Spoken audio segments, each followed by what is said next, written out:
Hello and welcome to the Blobber Checks Out the demo for Colony Ship, a post-Earth role-playing game.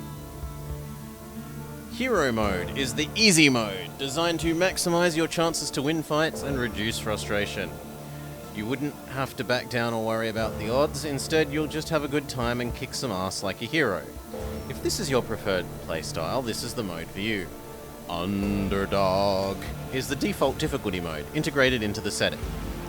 The world is harsh, dying is easy. You aren't a hero who can easily kill anyone who stands in your way.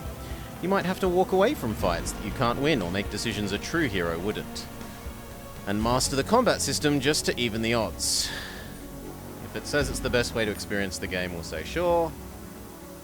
We'll accept a pre-made character.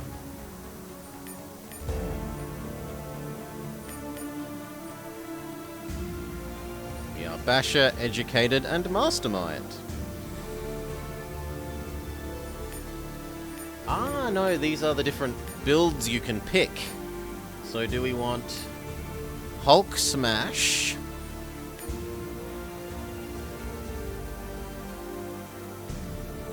Presumably Gun Toter?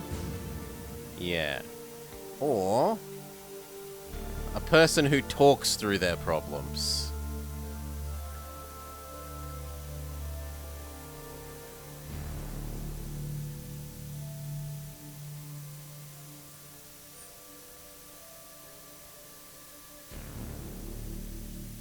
And the guy who says Hulk Smash gets an anti-bullet thing. We'll choose balanced, I guess. Go. The year of our Lord 2754. You will never feel the sun's warmth under a blue sky. Never hear the wind in the branches. And never swim in the ocean, because you had the misfortune to be born on a ship. You've never seen Earth. You will never see Proxima Centauri either. Your past and future are both sacrificed by some dim and nameless ancestor to the greater good of the mission. Starfarer, they called her, a pretty name for a retrofitted interplanetary freighter. She'd already been 20 years in service when she was rechristened, and showing every minute of it. No one is certain the ship will actually manage to reach its destination, and nobody cares, since no one will live to see it. Fatalism is the prevailing philosophy of the shipborne. Make the best life you can and design and consign all your what-ifs and might-have-beens to the void. Sure, we'll answer some questions. The ship has been launched by a neo-Christian conglomerate dedicated to establishing a religious colony on a distant world. The original 50,000 passengers, the first generation, were true believers in the mission. They sacrificed whatever lives they had on Earth and demanded strict obedience to the laws of God and the ship from their children. The generations that followed lacked their forebears' fervent will to sacrifice. Dissatisfaction led to open revolt against authorities, called the Mutiny. And the Mutiny metastasized like cancer, into the Civil War. While the mutineers dealt a decisive blow to the old order, they did not eradicate it completely. When the fires died and the smoke dissipated, three factions emerged from the wreckage of the old order. The Protectors of the Mission, the Brotherhood of Liberty, and the Church of the Elect. Each promising their own version of the future. Rebelling against the ship was a mistake. The environment is hostile enough to life. Order is preferable to chaos. Or, the mutineers did the right thing. Why should we blindly follow the edicts of centuries dead ancestors? 3. Though they would deny it, the mutineers were fulfilling God's will when they toppled the old order. All shipborne bend to God's will, just as all events proceed according to his plan. Who cares? You've got enough problems right now without fighting over the history of a bunch of fanatics. Yes, please.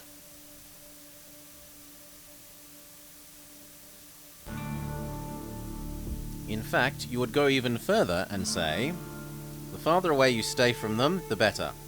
Revolutions have never lightened the burden of tyranny, only shifted it to another's shoulders.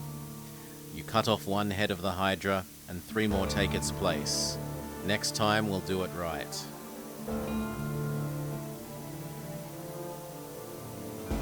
So we're going to end all of the Holy moly. Instead of one religion, now there are 3, and we are promising to rid all of the followers of all of the other religions. The ship suffered extensive damage during the Civil War, but it remains operational. The hull was breached in several... Oh, just a sec. Let's move... Yeah, let's move that up there. The hull was breached in several places, and frantic efforts to avoid a meltdown crippled the reactor. Radiation has increased in some places to lethal levels, and several areas remain dangerous to this day.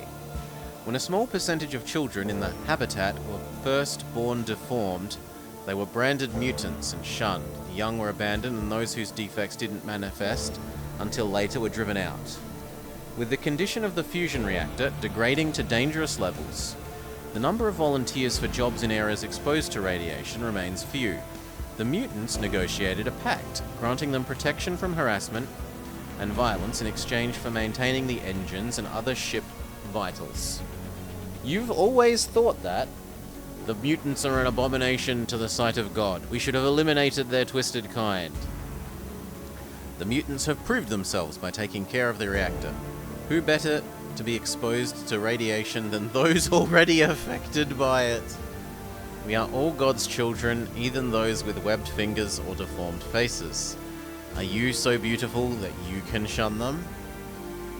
In saving the ship, they have saved the world as we know it. That debt cannot be repaid. If anything, we need to embrace the possibility of mutations as critical to our survival. Ostracizing humans based on genetic differences is wrong. Hopefully our descendants will live in harmony. Sure. Live and let live. Aside from the religious people. The place you call home is known as the Pit, and to some, more affectionately, the Free City. Calling the towers of containers rising from the depths of a cargo holder city is a bit of a stretch. So it's the other half of it.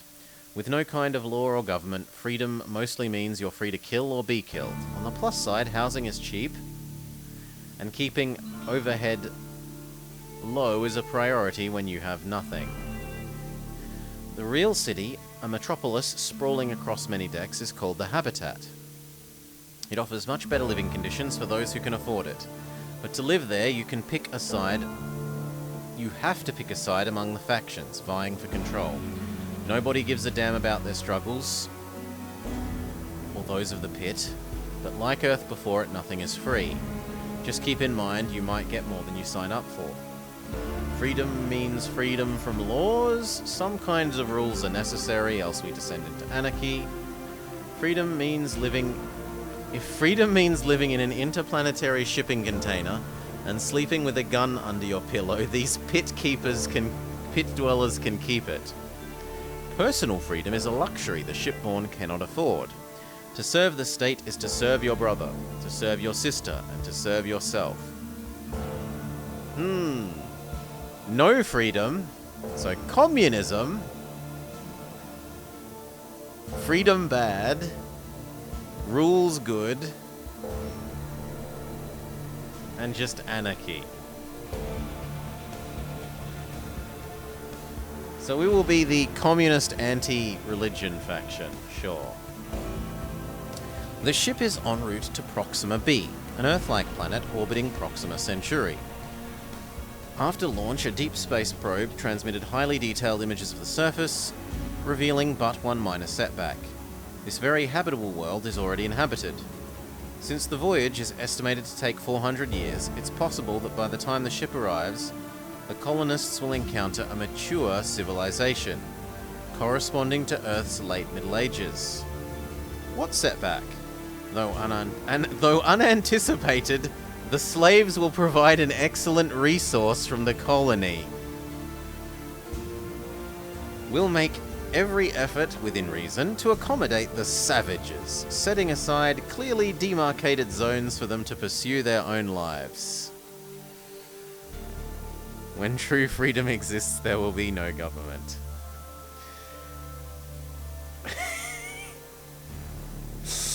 We must make every effort to live in harmony with the world's native sons and daughters, and learn all we can about them. We will be guests, living among the local population and accepting their culture and traditions as our own. The slaves... but... This doesn't match well with our, like, communist anti-religion... the rest of our story.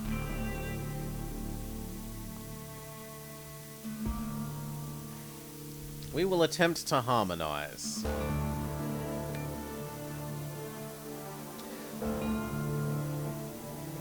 As inevitably happens in dark and challenging times, some people turn to God for reassurance. No, we said religion is the opium of the masses. The Protector's one truth is the mission, and the sole way to ensure successful completion of the mission is to follow the old ways. The ways of our fathers, the forefathers, the founding fathers before them. They're slaves of the state. Together they are the beam upon which the ship travels to our ultimate destination. The mutiny, through which their steadfast and timely intervention was thankfully aborted, was the ultimate betrayal of the old ways, of everyone that had come before, a nullification of every sacrifice and every life dedicated to the mission.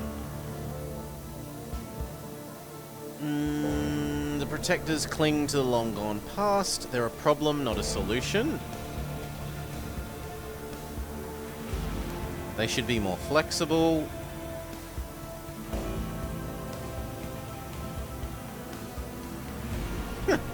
Born and raised on old Earth, the Founding Fathers were wiser than any of us. How could we question the path they've laid out for us? We must stay on this path and stand with the Protectors. Well, that's a no. No, they're a problem. The Brotherhood was formed to liberate the people from the shackles of the ship authority, which the fossils of the world called mutiny. It did not completely achieve this aim. They were successful at establishing themselves as a new power. What do we think of them?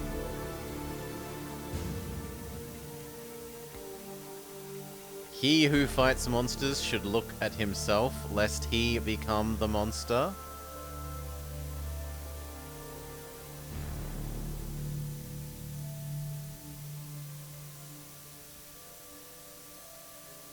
The best slave is the one who thinks he's free. They will thank the Brotherhood later for liberating them. Ay, ay, ay.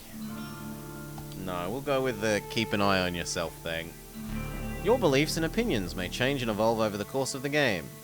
Keep in mind that actions speak louder than words, and that saying one thing and doing another won't fool people for very long.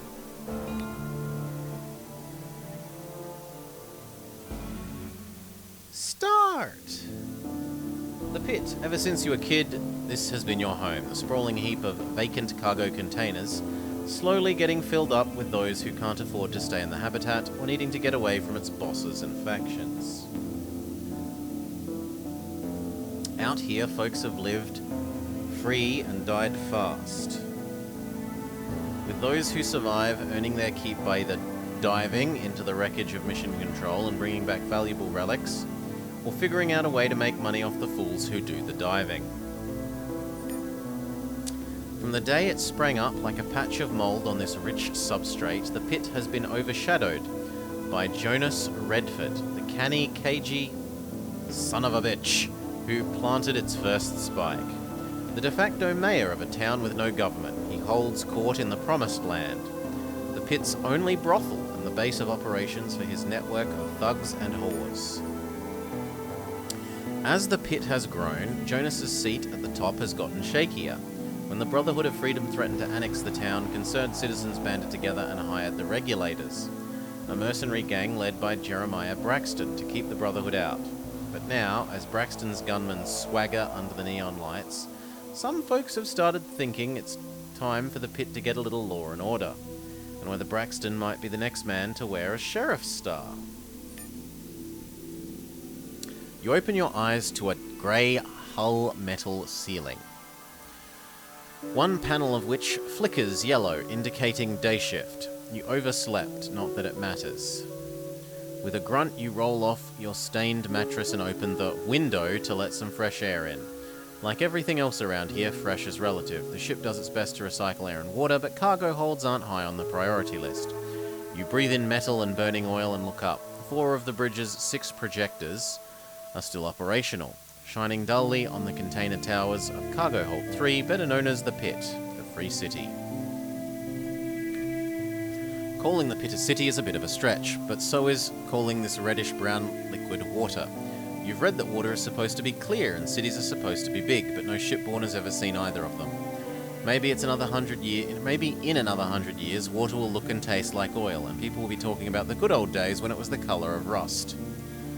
That's the kind of optimism that keeps you going. The elevator crawls up a groove in the cargo hold wall, like a black steel bug that's worn a path travelling to the bridge and back.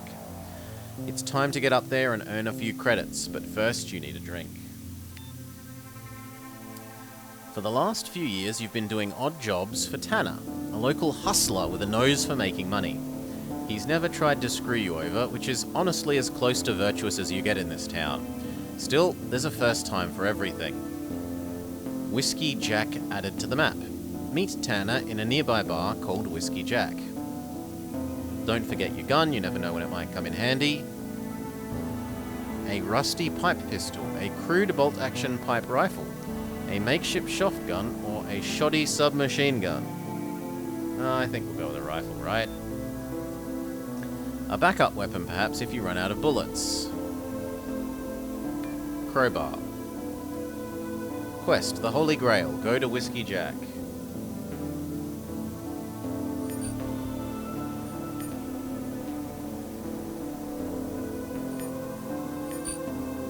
Damn it. Well, that's lost forever.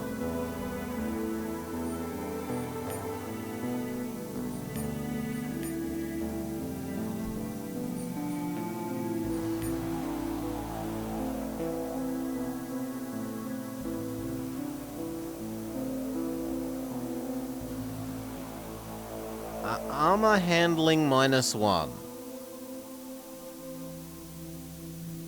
No idea.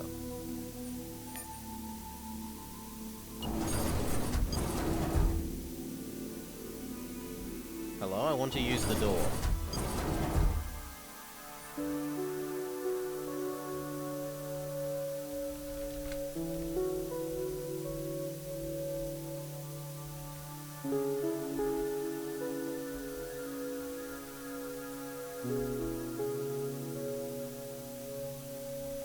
I'm trying clicking and it doesn't move anywhere.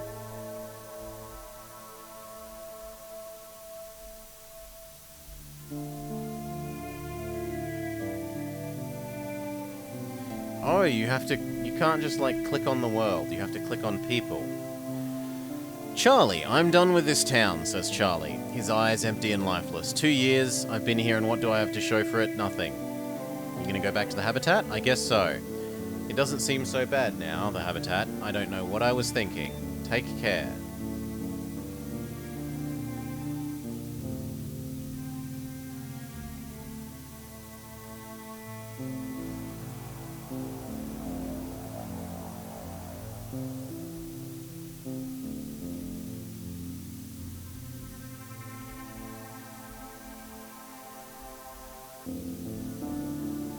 Oh, there's where I meant to go. Get over here.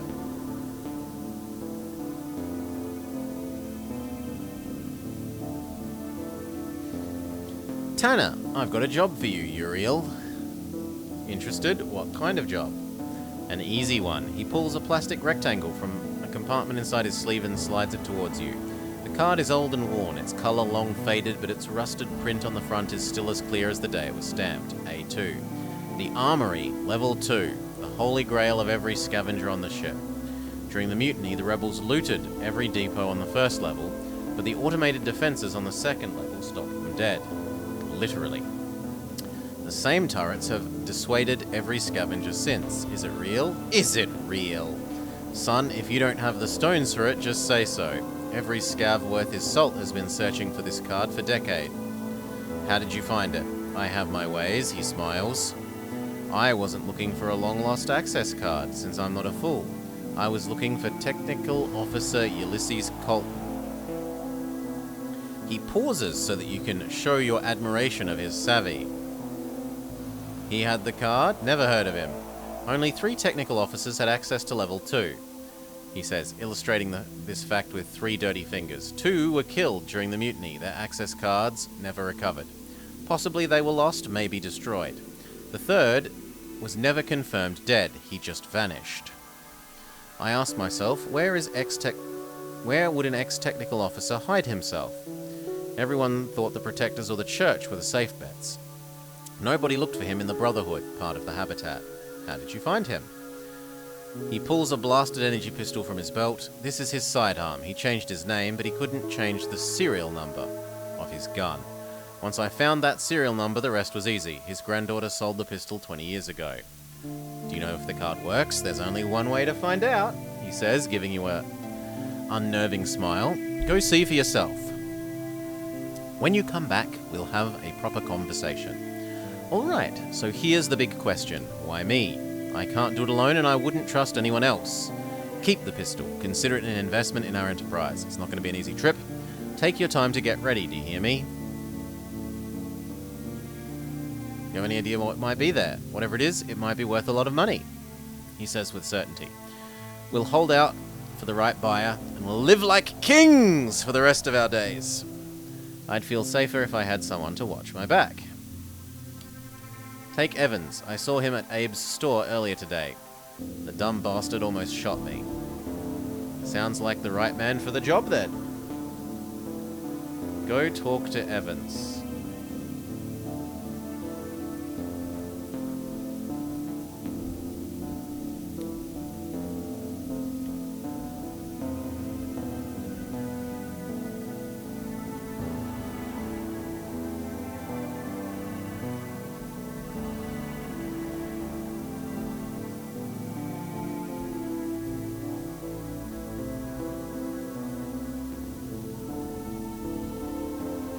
What the hell? Presumably they're inside the building and I'm not supposed to be able to hover over them there.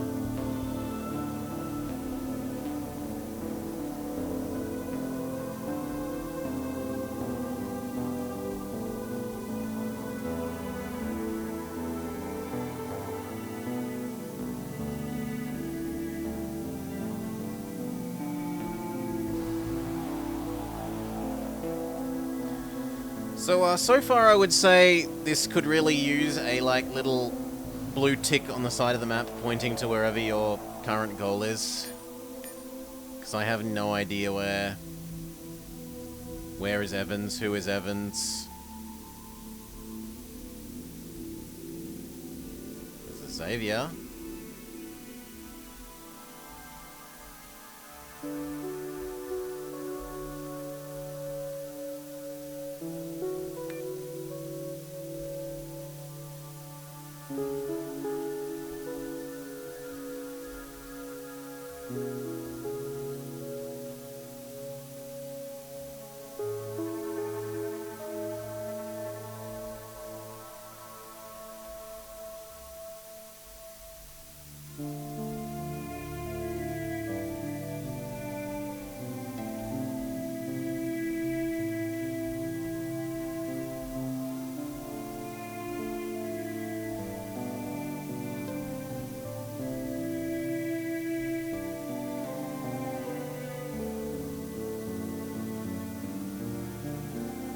Talk to Frank?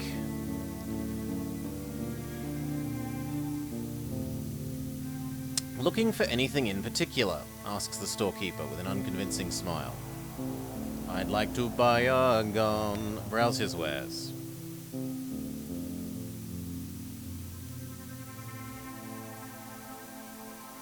He has even nicer rifle? Pipe Dream, one of the finest assault rifles ever to come from small workshops. Looking at it, you'd never guess it was put together from random junk, gathered here and there.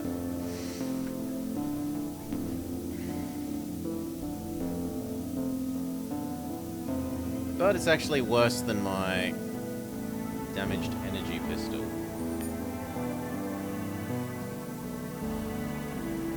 I thought I was supposed to have a rifle.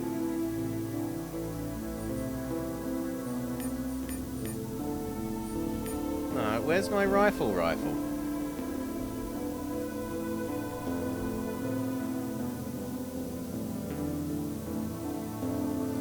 This is your fast travel screen.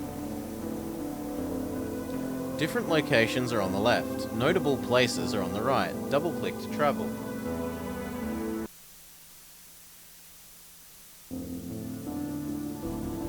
With row after row of gutted depots, the armory stretches before you, as a shell of what it once was.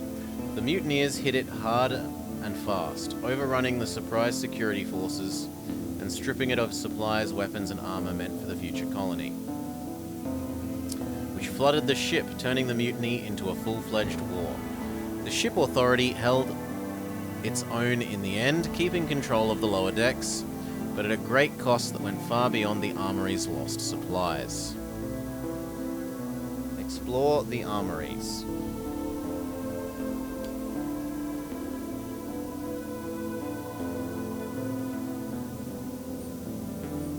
Okay, this is exit this area.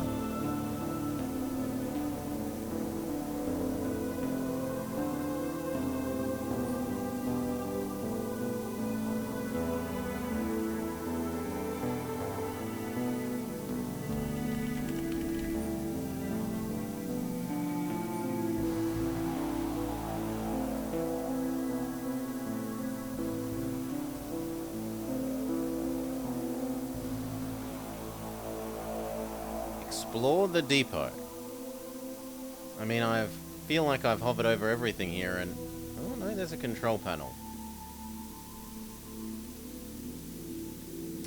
A dust-covered control panel. Few remaining lights indicating that it's still clinging to life. It would take more than a miracle to make it operational. With our Electronics 2 skill, replace a dead module. Too bad you don't have one. Okay, check the monitor. So I need a module?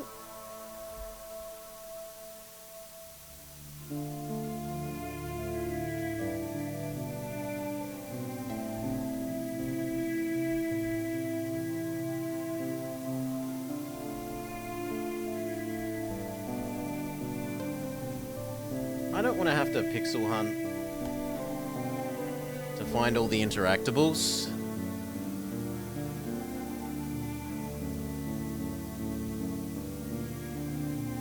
But that's what we're up to at the moment. Target is out of reach. How so? Ooh, a mummified body.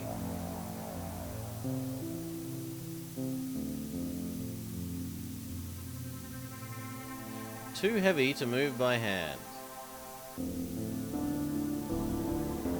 Oh, right click is move. Instead of left click. Sure.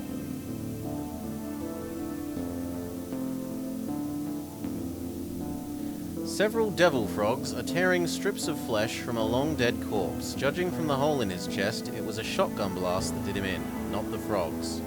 A few years ago, you'd never see frogs outside of hydroponics, but the fungi must have driven them out, and now the mutant bastards skulk around wherever they can find rotting garbage, sometimes of the human sort. Luckily, they rarely attack the living, so if you leave them alone, they tend to do the same. Unluckily, they're squatting between you and the dead man's pockets. Kill them! The frogs look small, but so are pit bulls. Bull frogs go for the legs, and when they knock you down, they go for the head to finish you. Good leg armor and helmet makes a difference. Spitters go for the eyes, attacks that can blind. Okay. Sure.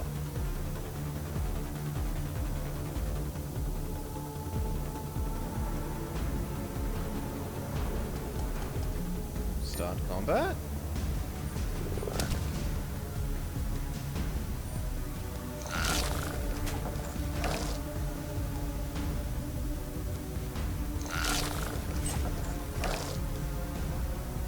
Blinded, crippled, knocked down.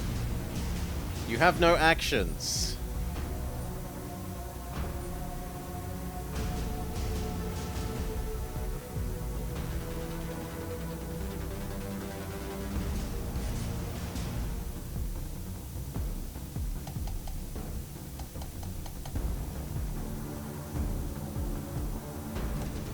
Knife, frog. Knife, frog. Gun, frog.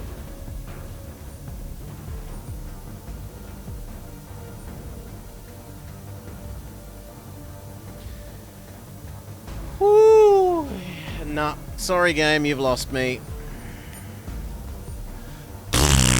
Could be a good game, who knows, it doesn't tutorialize anything. Failure.